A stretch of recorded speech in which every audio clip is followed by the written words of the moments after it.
Welcome to Let Me Fix This. Enjoy the video. In this video, I will explain how to use Tally on a tablet. Tally is a powerful accounting software traditionally used on desktop computers. However, with modern solutions, you can extend its capabilities to your tablet. This allows you to manage your business finances from virtually anywhere.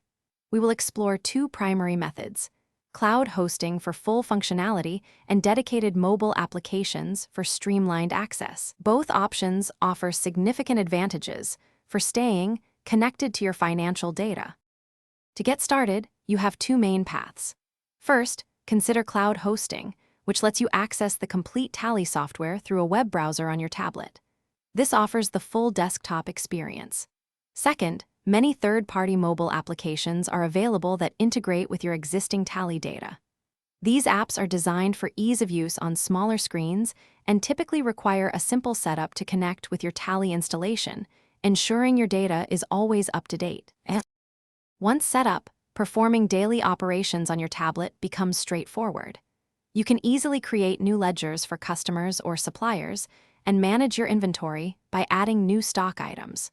Recording transactions like sales invoices, purchase orders, and payment entries is simplified through the tablet's interface.